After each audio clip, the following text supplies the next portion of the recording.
It is a story of holiday heroics and standing up for one's rights.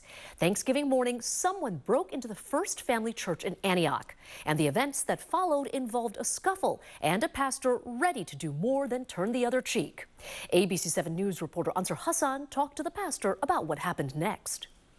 As you can see, this window's all smashed to pieces, and he had broken it open, and it looked like he climbed up on these bins which we use for our food distribution, and he just kind of made his way through. We've boarded it up. It wasn't the normal festive start to Thanksgiving Pastor Nick Neves was expecting at First Family Church in Antioch.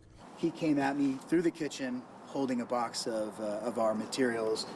At that point, I told him to stop, and he didn't want to stop, so he ran, and I ran after him and grabbed a hold of him, but I didn't get a hold of him until we got out to the parking lot. What the suspect didn't know is that Pastor Neves knows how to fight. He used his years of martial arts training in jiu-jitsu and kickboxing to overcome the would-be robber until police came. He says they wrestled for 12 to 15 minutes.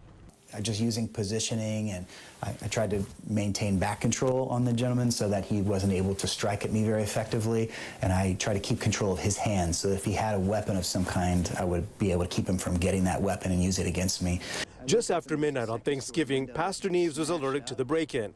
The damage totals a few $1,000s, which can be a lot for a small church. What I didn't want to see is just him run off and then come back later and rob us again.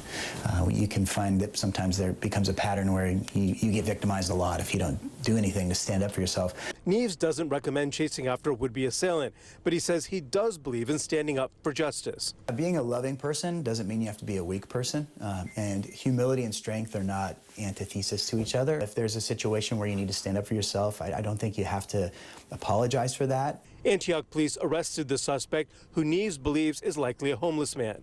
Antioch PD did not return requests for comment.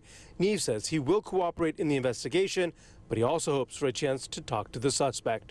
I hope I have an opportunity to meet him in better circumstances and maybe talk to him a little bit without the panic of him getting arrested. In Antioch, Ansar Hassan, ABC 7 News.